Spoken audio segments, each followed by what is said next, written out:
অনেক সময় দেখা যায় যে আমাদের হোয়াটসঅ্যাপ অ্যাকাউন্টটিকে যে সে উল্টোপাল্টা গ্রুপের মধ্যে অ্যাড করে নিয়েছে। আমরা তাদেরকে চিনি না, জানি না, দেখা যাচ্ছে অটোমেটিক্যালি গ্রুপে অ্যাড হয়ে গেছে। তো আজকের আমি আপনাদেরকে এমন একটি সেটিং দেখাবো, এই সেটিংটা যদি আপনারা করে নেন তাহলে আপনাদেরকে যে কেউ আর গ্রুপের মধ্যে অ্যাড করতে পারবে না। আপনি যাদেরকে চাইবেন সেই একমাত্র গ্রুপে অ্যাড করতে পারবে।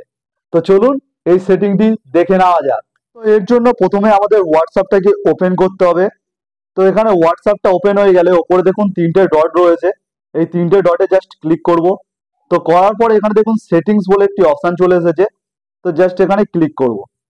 এখানে ক্লিক করার পর এখানে প্রাইভেসি বলে একটি অপশন রয়েছে, এখানে ক্লিক করলে এবং নিচের দিকে একটু স্ক্রল করলে দেখুন গ্রুপস বলে একটি অপশন চলে এসেছে। তো এখানে ক্লিক করলে দেখুন এখানে এভরিওয়ান হয়ে রয়েছে, তার মানে যে কেউ আমাদের গ্রুপে অ্যাড করতে পারবে। তো এখানে যদি আমরা মাই কন্ট্যাক্ট করে দিই, তো এখানে শুধুমাত্র আমাদের মোবাইলে যাদের নাম্বার সেভ রয়েছে তারাই একমাত্র আমাদের হোয়াটসঅ্যাপ গ্রুপে অ্যাড করতে পারবে, এছাড়া কেউ পারবে না।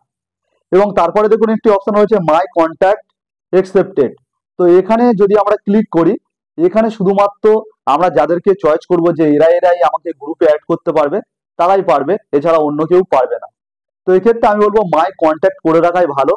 শুধু আমাদের কন্ট্যাক্ট লিস্টে যারা যারা রয়েছে তারাই আমাদেরকে গ্রুপে অ্যাড করতে পারবে, এছাড়া কেউ করতে পারবে না। তো যাদের যাদের এভরিওয়ান হয়ে রয়েছে তারা মাই কন্ট্যাক্ট করে নিন, তাহলে আপনাকে আর কেউ উল্টোপাল্টা গ্রুপে অ্যাড করতে পারবে না।